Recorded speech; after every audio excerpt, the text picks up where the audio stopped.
Welcome to the Lion's Share podcast, where we break down today's most impactful research and bring fresh insights from the academic frontier straight to you.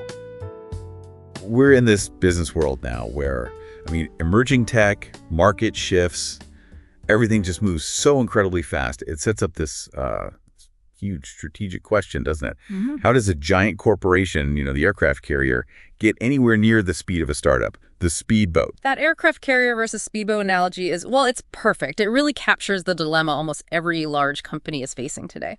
So our mission here in this deep dive is to look at the commentary, the case studies, the research, and sort of synthesize it all to understand that entrepreneurial playbook. And we're not just talking survival here. It's about how these corporate giants can actually change their structure, adopt that innovative mindset, for real growth, long-term sustainability. Yeah, what jumped out at me right away from the sources was how they frame it. Big companies, they have the money, the people, the resources are there, but it feels like they're fighting themselves, their own history. They're just so constrained. Decades of legacy systems, processes set in stone, and maybe crucially, that political inertia. Exactly. So reacting to something disruptive, it's slow, it's cumbersome, it gets tangled up in, layers and layers of approvals, red tape. Whereas the startup, their advantage isn't really about not having money, is it? It's the agility. Completely. They're built for speed. Yeah. For trying things, for taking risks. Innovation is it's what they do out of necessity. They don't have those established processes holding them back, so they can experiment, they can fail fast, pivot, without needing endless reports for the board on some tiny MVP. And, you look back, why do these huge companies sometimes fumble opportunities that seem like they were made for them? Social media, streaming. Mm-hmm. Zuckerberg had that quote, right? Suggesting it wasn't about talent, but just a lack of conviction. Mm-hmm. A really disruptive idea comes along. And it gets dismissed. Oh, that's just a college kid thing. Or it's a fad. Yeah, until suddenly it's not a fad and the opportunity's gone. You see that pattern constantly. A great team inside a big firm might have the killer idea, but management, they're worried. Worried about existing revenue, maybe some marginal risk, and they decide, look, it's just not the biggest priority right now. Yeah. And just like that, the sand gets poured in the gears. Maybe 2/3 of those real opportunities fumbled. It's a failure of conviction, really. Okay, so before we get deeper into the how, let's make sure we're grounded in the theory. We need to nail down maybe 3 key concepts that the research really hinges on. Good idea. First one, and maybe the most critical from a structural standpoint, is organizational ambidexterity.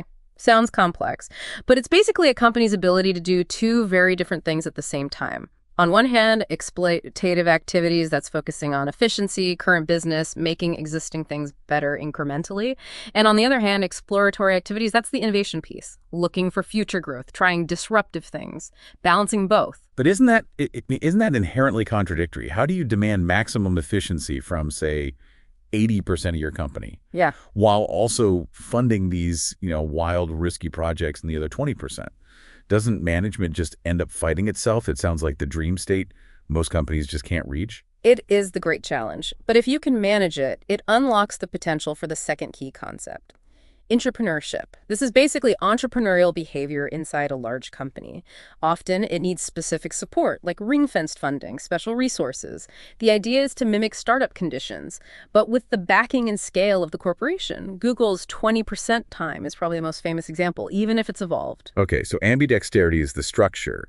Entrepreneurship is the internal engine. Where's the third piece, the sort of operational tool? That would be the minimum viable product, or MVP. Simply put, it's the most basic version of a project you can build to quickly test your core ideas with actual users, early users. It's absolutely vital for iterating fast, making sure you're building something people actually want, not just what you think they want based on internal meetings. It keeps you customer focused. Right. Okay, so theory demands ambidexterity, entrepreneurship, using MVPs. But how does a corporation actually do that? Let's get into the practical lessons from the entrepreneurial playbook. Lesson 1 seems cultural. Cultivate a change mindset. Yeah, this is really about being adaptable, tolerating failure even. Startups, they have to adapt. Change is almost forced on them, so that mindset lets them jump on opportunities quickly. Whether it's, adopting a new AI tool or hitting some sustainability goal. For a big company, this means building a culture where it's okay to experiment, take calculated risks, not letting the fear of something not working paralyze everyone, which you see a lot in big hierarchies. Okay, mindset shift. Then lesson 2 is more structural. projectize your ways of working. The sources really hammer this point. Big companies are often terrible at working across their own silos. Finance doesn't talk to marketing. R&D is off somewhere else. It's that aircraft carrier trying to navigate a crowded harbor. Exactly. Startups don't have old ways to cling to. They just get things done, usually project by project. So for large firms to copy that, they need to really push project management techniques that force people from different teams to collaborate. This is super relevant for adopting new tech, where you absolutely need integrated teams. The research points out what companies waste over 11% of investment because projects are managed poorly. Wow, 11.4%. That's a huge margin to lose, especially if you're chasing new markets or big goals like sustainability targets. Right. So projectizing helps break down those silos, speeds things up. And in the third lesson feels very operational, almost lean startup. Do more with less. Resourcefulness. Startups just don't have the time or money. They have to be resourceful. It's foundational for them. They have to squeeze every bit of value out of what they have. Use existing assets cleverly. Find efficient solutions. If you have unlimited resources, you tend to build these big, bloated things. Constraints, force focus on the customer need, that MVP thinking. And that naturally leads to more efficient, often more sustainable outcomes because you're maximizing what's available. That kind of focused, resourceful drive. That's the essence of an entrepreneur, isn't it? Yeah. And it brings us perfectly to this fantastic cautionary tale. Chuck Peddle. Yes. Peddle, brilliant engineer. He had already invented zoned-it recording at GE Technology, still used in hard drives today. Then he moves to Motorola, working on the 6800 microprocessor. Right, the 6800. Powerful chip. But Peddle actually went out, talked to engineers, listened to the market. And the feedback was clear. $300 was just way too expensive. They couldn't use it broadly for simple logic replacement in new products. The market wanted something cheaper, more accessible. So Peddle, acting like a true entrepreneur, starts working on a low-cost version, quietly, shrinking the chip, focusing on just the essentials. He was responding directly to market needs. But, and here's the classic corporate failure, the existing 6800 sales team saw this cheap chip as a threat, undermining their high-margin premium product. Oh, boy. So management steps in, tells Peddle, stop this work, it's hurting sales. Wow. So what did he do? The sources say he basically called their bluff. He did. He argued that since they ordered him to stop, the project was effectively abandoned, and under their own rules, the IP he developed was now his. Then he walked, founded MOS Technology, and launched the $5 6502 chip. $5. Incredible. And that chip ended up in the Apple II, the Commodore PET, the Nintendo, iconic products. It's a textbook example of a corporation pushing its best innovator out the door. Peddle's low-cost strategy was the disruption. But Motorola couldn't handle it internally. They were protecting the existing cash cow, the high-margin chip, instead of exploring the massive volume market Peddle saw. It shows that ambidexterity struggle, it's cultural as much as structural. And that failure to adapt, that inertia, it leads directly to what the sources call the Sears syndrome. Giants like Sears, JCPenney, Circuit City, they just couldn't innovate or adapt, and they paid the ultimate price, lost their market. It's a stark warning. To avoid that fate, corporations need concrete strategies to emulate that startup agility. Okay, what are they? Well, the first one focuses internally. Groom leadership from within. Think Satya Nadella at Microsoft, Tim Cook at Apple. Leaders who grew up in the company understand its DNA, its values. Innovation driven by them is maybe more likely to stick, to align with the core vision. But doesn't that carry a risk? If your leaders have only ever known the aircraft carrier way, how do they drive radical change? Enough to keep up with, say, generative AI right now. That's a fair point, a real tension there. Which is why the second strategy is also key. Retain and empower founders when you acquire a startup. Don't just buy the tech, buy the energy, the vision, give the founders autonomy, maybe leadership roles. If you just absorb them and sideline them, you basically destroy the very thing you paid for. Right, you lose the speedboat captain. Yeah. And the third strategy circles back to the customer. Adopt that core startup trait of a customer-centric approach. Constantly engage, get feedback. Iterate based on real needs, not internal assumptions. Build products that people actually connect with, that evoke, love, emotion, loyalty. That's the engine for long-term success. Okay, internal leadership, empowering founders, customer focus. What about looking outside? Yeah. Partnerships. Yes.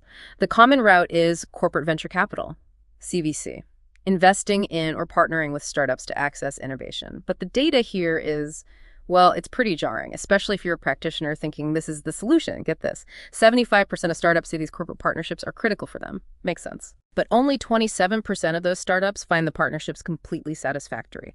27%. Ouch, that's not good. Why so low? The feedback suggests corporations often treat these investments as opportunistic and sporadic, not truly strategic. Maybe the internal CVC team isn't empowered or the goals aren't aligned with the startup's needs. So if CVC is a main strategy to avoid the seer syndrome, but it only works well about a quarter of the time, that's a huge problem. It raises that question for managers. How do you fix that?